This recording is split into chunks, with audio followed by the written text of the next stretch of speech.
جو کرنے کو کہنے کو مجھے کہا گیا. ایک پوڈ کاسٹ ریسنٹلی ہم نے کی فاروق خان کھوکھر صاحب سے, انہوں نے ہمیں بڑا وارملی ویلکم کیا, ہمارے سخت سوالات کے بھی بڑا خندہ پیشانی سے جوابات دیے. میں ان کا مشکور ہوں, ممنون ہوں کہ بہت اچھے طریقے سے پوڈ کاسٹ ہوا. وہ پوڈ کاسٹ چلا تو مجھے حمزہ شہباز شریف صاحب, ان کی ٹیم نے کانٹیکٹ کیا.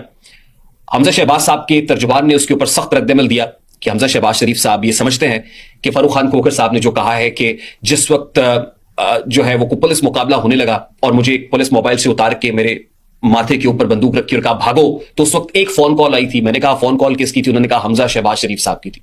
میرے لیے بڑا باعث حیرانی تھا کہ حمزہ صاحب نے اس وقت فون کیا. تو حمزہ صاحب کہتے جی میں فاروق خان کھوکھر سے نہ زندگی میں کبھی ملا ہوں اور نہ میری ان سے کبھی کوئی ٹیلی فونک کانورسیشن ہوئی ہے, میں کوٹ ان کوٹ یہ بتا رہا ہوں. اور ترجمان نے بڑے سخت رد عمل کا اظہار کیا کہ جی آپ یہ بتا دیجیے گا. میں نے امانتاً ان کی بات فاروق کھوکھر صاحب کو کال کی اور کہا کہ جی وہ یہ فرما رہے ہیں کہ یہ بات آپ نے غلط کی ہے تو اس کی آپ تردید کریں. تو فاروق خان کھوکھر صاحب نے یہ کہا, یہ فرمایا کہ دیکھیے اس وقت جو ماحول تھا, اس وقت ان کے تایا مرحوم حاجی نواز کھوکھر صاحب زندہ تھے.